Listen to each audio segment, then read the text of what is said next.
Welcome back. I'm Austin Westfall. Live look at U.S. Capitol and at the White House on this Tuesday evening, just past 10:45 on the East Coast. Let's move from the Middle East to Ukraine. President Trump and Vladimir Putin had a phone call today. It lasted over 90 minutes. Rebecca Castor with the latest.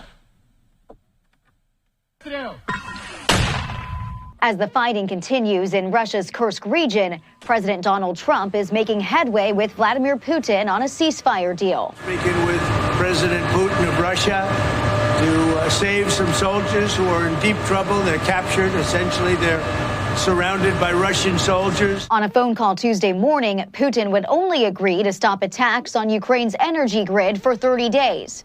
But the Russian president has demands of his own before he agrees to pause all fighting. He says Ukraine must not mobilize or train soldiers during this time or receive foreign aid. You've had a 3-year-long, very difficult war. And of course, both sides are going to try to seek the maximum of what they can after having gone through that. As a, quote, gesture of goodwill, Russia says it will hand over 23 seriously wounded soldiers to Kyiv. And on Wednesday, both sides will trade 175 prisoners of war. Following the call, President Trump posted on Truth Social that the peace process is now in full force and effect, and we will hopefully, for the sake of humanity, get the job done. Despite the progress, at least one lawmaker is skeptical about who will ultimately benefit in further negotiations. What we want to avoid here at the end is a headline that says Russia wins and America loses. Presidents Trump and Putin also discussed conflicts in the Middle East and agreed that Iran should never be in a position to destroy Israel. In Washington, Rebecca Castor, Fox News. John Hardie is the Deputy Director of the Russia Program at the Foundation for the Defense of Democracies. John, welcome on. As always, lots to discuss with this war. Why is this negotiating taking place between the U.S. and Russia and not Ukraine and Russia?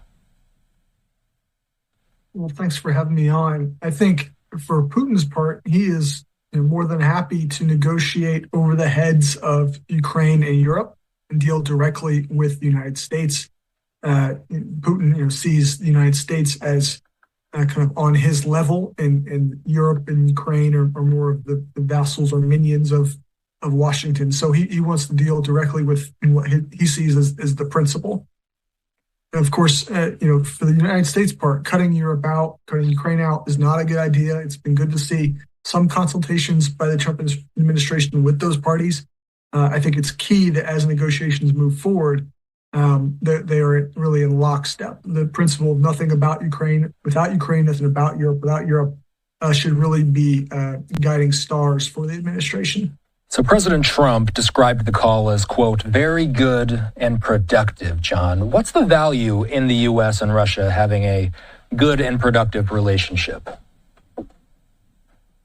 Well, that would be a great thing. Obviously, right now, Putin has brought that relationship to a very, very low place due to his unprovoked aggression in Ukraine. So first things first is solving that conflict, getting a peace deal that is durable, which means security guarantees for Ukraine, rejecting Putin's maximalist demands for things like limiting the size and capability of Ukraine's armed forces.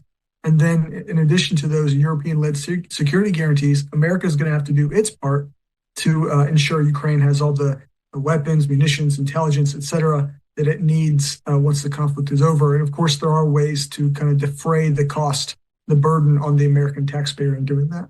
What's preventing a full-blown ceasefire at this point? Why are we only talking about an energy infrastructure ceasefire? Well, again, Putin has put forward some really maximalist demands. He wants, as a condition for a ceasefire, all Western aid to Ukraine to halt. That would put Russia in a position where it can continue to produce shells, missiles, et cetera, can continue to get arms from North Korea and others, while Ukraine is really stuck stagnant, not able to use that period in the same way Russia can. So for Ukraine, obviously, that's a non-starter. And frankly, I don't think that's really a good faith proposal by Putin. Ukrainian President Vladimir Zelensky said this today. I'm going to read it. There are two sides in this war, Russia and Ukraine. Trying to negotiate without Ukraine, in my view, will not be productive. Can a full ceasefire be reached without both parties being at the table? Well, certainly Ukraine's going to have to buy into whatever deal is struck, including for a kind of an interim ceasefire. For no other reason than they are belligerent in the war, and you can't do something like that without both sides agreeing to do it. So before we go here, energy infrastructure, again, that's the scope of the ceasefire. How important is energy infrastructure? And if that type of infrastructure is being protected, how important is that to the fight on either side? It's really important for Ukraine, especially. It's had its energy infrastructure, especially electricity, power grid, and more recently gas infrastructure, really targeted pretty heavily by the Russians. And Russia has an interest in this as well, given that Ukraine has been using its indigenously produced long-range drones to strike Russian refineries and other infrastructure. And there were actually talks last year about exactly this sort of proposal. Ultimately, they broke down. But I think really, big picture, this is just a really baby step toward a broader agreement. And I think the United States is going to have to bring pressure to bear on Russia to get them to compel them to negotiate on more reasonable terms. And President Trump has tools at his disposal, and he's threatened to use some of them, such as sanctions, et cetera. He can also increase arms supplies to Ukraine if Putin is intransigent. So I hope President Trump will avail himself of all his leverage going forward to get the best deal possible. John, as always, appreciate your insight. We'll talk soon.